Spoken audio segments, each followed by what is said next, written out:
بسم اللہ الرحمن الرحیم۔ رات دوران سفر ایک محدث تھے، بہت بڑے عرب کے عالم تھے وہ۔ انہوں نے ان سے مختلف امور پر باتیں ہو رہی تھیں، تو مجھ سے پوچھنے لگے پاکستان میں تخصص کے حوالے سے۔ تو میں نے انہیں بتایا کہ پاکستان میں تخصص فی الفقہ تو بہت زیادہ ہو رہا ہے، لیکن تخصص فی الحدیث جو ہے وہ بالکل تھوڑا ہے، تھوڑی توجہ ہے لوگوں کی اس طرف۔ عموماً جو دوست احباب مجھ سے ملتے رہتے ہیں، درس نظامی کے فارغین، انہیں یہی میں توجہ دلاتا رہتا ہوں کہ وہ کوشش کریں کہ یہ علم حدیث جو ہے اس طرف متوجہ ہوں۔ اس کے اسماء الرجال کے حوالے سے بھی، اور خود حدیث پاک، کیونکہ آج یہ دور چل رہا ہے نا، لوگوں کو شوق ہی نہیں رہا آقا علیہ السلام کی حدیث پڑھنے کا۔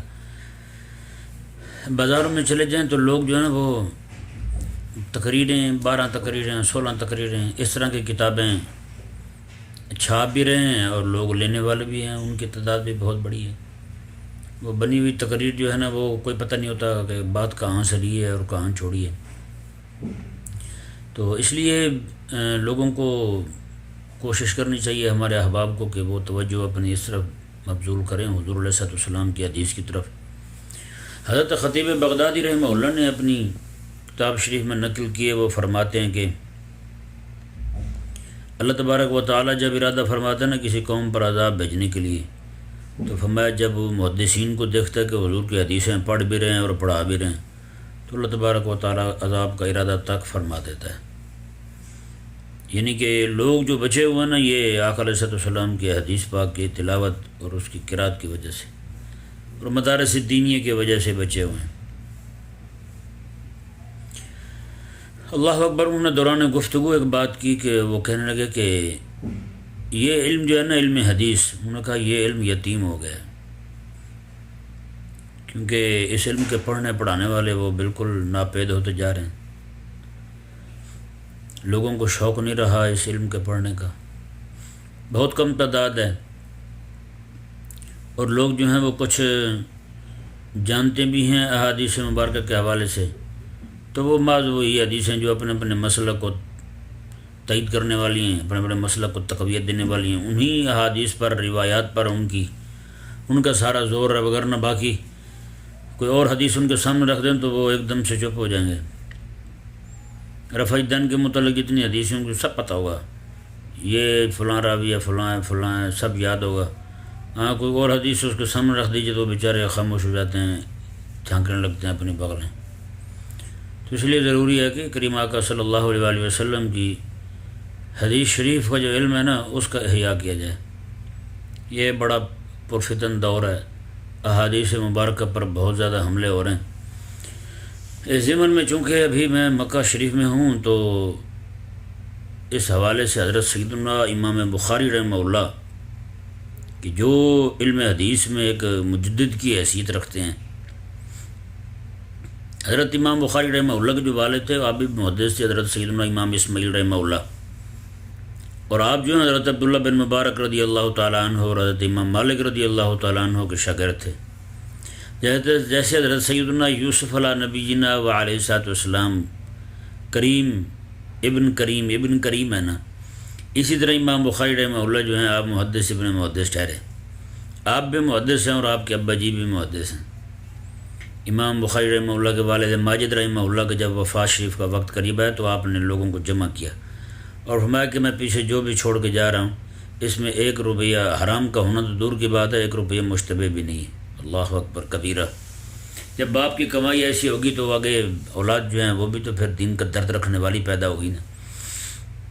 حضرت سیدنا امام بخاری رضی اللہ تعالیٰ عنہ کی والدہ ماجدہ جو ہیں اپنے ایک اور بیٹے کو لے کر، اور امام بخاری رحمہ اللہ کو لے کر حج کے لیے یہاں آئی مکہ مکرمہ میں، تو یہاں اپنے بیٹے کو چھوڑ دیا، امام محمد بن اسماعیل رحمہ اللہ کو، امام بخاری رحمہ اللہ کو۔ تو اس وقت امام بخاری رحمہ اللہ کی عمر جو ہے وہ کل 8-10 سال تھی بس۔ یہاں چھوڑا اور کہا کہ بیٹا تم نے یہاں کریم آقا علیہ السلام کی حدیث شریف پڑھنی ہے اور حضور کی حدیث ہی سیکھنی ہے تم نے بس۔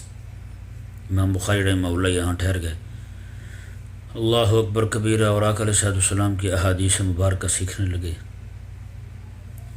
ماں اتنی حوصلے والی تھی، باپ اتنا با کردار تھا، ماں اتنے حوصلے والی تھی کہ اتنی سی عمر میں بیٹے کو چھوڑ کر کے یہاں سے روانہ ہوں۔ جی وہ بچہ جو یتیم بچہ تھا، جی وہ پھر کریم آقا صلی اللہ علیہ وآلہ وسلم کے حدیث شریف کا ایسا خادم بنا کہ قیامت تک کے لیے قرآن کریم کے بعد کسی کتاب کا اونچا درجہ ہے اہل اسلام کے نزدیک بلا اختلاف، تو وہ امام بخاری رحمہ اللہ کی الجامع صحیح ہے بحمد اللہ تعالی۔ تو یہ اللہ تبارک و تعالی ہمیں توفیق عطا فرمائے کہ ہم کریم آقا علیہ السلام کا جو علم شریف ہے، علم حدیث شریف، حضور کا علم تو یہی ہے نا، آقا علیہ السلام نے تو یہی عطا فرمایا، علم وحی عطا فرمایا ہمیں، لیکن آج ہم علم وحی کو چھوڑ کر کہیں اور منہ مار رہے ہیں، اور ذلت بھی اسی لیے ہمیں دیکھنی پڑ رہی ہے۔ اگر ہم ذرا غور کریں، اپنے محدثین کو دیکھیں کہ انہوں نے کیسے کیسے قربانی دی ہیں اس علم کے لیے، تو عقل جو ہے نا بندے کی دنگ رہ جاتی۔ ایک بندہ جو ہے نا وہ مصر سے چلا، مدینہ منورہ آتا ہے، حضرت سیدنا عمر رضی اللہ عنہ کے دور مبارکہ کے اندر آپ رضی اللہ تعالیٰ نے پوچھا کہ تم مصر سے یہاں آئے ہو، کیوں آئے ہو؟ اس نے عرض کیا حضور میں مصر سے یہاں سفر کیا میں نے تاکہ آقا علیہ السلام کی حدیث جو ہے نا دعا قنوت کے متعلق وہ سیکھوں میں۔ حضرت سیدنا عبداللہ بن عمر رضی اللہ تعالیٰ عنہ ارشاد فرمانے لگے جا میرے مالک نے تیری بخشش فرما دی ہے۔ اللہ اکبر، ایک حدیث سیکھنے کے لیے بندہ سفر کر کے وہاں سے یہاں آئے تو فرمایا کہ میرے مالک نے تیری بخشش فرما دی ہے۔ مصر سے سفر جو ہے نا مدینہ منورہ کا، اس وقت تو کچھ بھی نہیں ہوتا تھا، جانور ہوتا تھا سواری کے لیے، اور اسی پر ہی سفر کیا کرتے تھے لوگ۔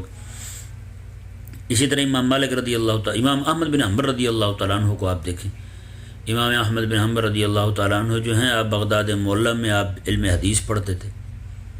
علم حدیث کہ سیکھنے کے دوران نا آپ ایک مرتبہ اپنے جو گھر آپ نے لیا ہوگا کرایہ وغیرہ پہ یا جو بھی ہوگا اس میں آپ رہتے تھے، تو دیواریں چھوٹی ہوتی تھیں، آپ کے کپڑے جو ہے نا آپ غسل فرما رہے تھے بیت الخلاء میں، حمام میں، تو کسی چور نے کپڑے آپ کے اٹھا لیے۔ امام احمد بن حنبل رضی اللہ تعالیٰ عنہ اندر دروازے کے پیچھے چھپ کے بیٹھے، ایک دن دو دن تقریباً ہفتہ ہو گیا بغیر کھائے پیے چھپ کے بیٹھے ہوئے۔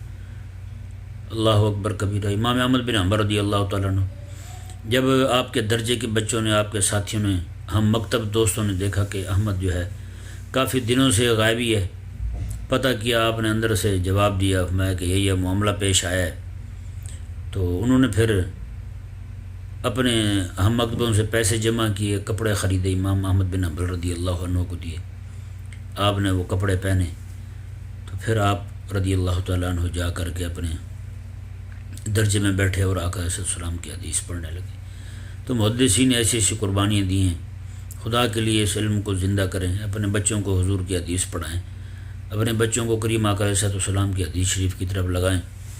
مجھے یاد پڑتا ہے کہ میں چھوٹا سا تھا اس وقت، عمر میری اتنی نہیں تھی کہ 8-10 سال ہی عمر تھی، 10-11 سال بس عمر تھی اتنی، کہ ہمارے گاؤں میں ایک بزرگ رہا کرتے تھے حضرت میاں شیر محمد رحمہ اللہ، وہ ہمارے بزرگوں کے شاگرد تھے۔ میرے دادا جان میاں قطب الدین رحمہ اللہ جو تھے وہ مجھے لے گئے ان کے پاس، جا کر کہا کہ اسے آپ حضور کی حدیث پڑھائیں۔ تو اس وقت وہ کچھ 250-300 سے زائد حدیثیں انہوں نے مجھے زبانی یاد کروائی تھی۔ انہوں نے سطریں بنائی ہوئی تھیں، 40 احادیث کی ایک سطر، وہ آج کل تو کچھ حروف پر مشتمل ایک سطر ہوتی نا، وہ 40 حدیث کی ایک مجموعے کو ایک سطر کہتے تھے۔ تو اس طرح کر کے کئی سطریں ہم نے مجھے یاد کروائی تھیں بحمد اللہ تعالیٰ۔ تو اس لیے آپ اپنے بچوں کو شوق دلائیں، انہیں حضور کی حدیث پڑھائیں، علماء کو بھی چاہیے کہ وہ توجہ دیں ذرا حضور کی حدیث کی طرف۔ آقا علیہ السلام کا جو علم شریف ہے نا، اسے اپنے ہاتھ سے ضائع نہ ہونے دیں۔ اللہ تبارک و تعالی ہمیں سمجھنے کی توفیق عطا فرمائے۔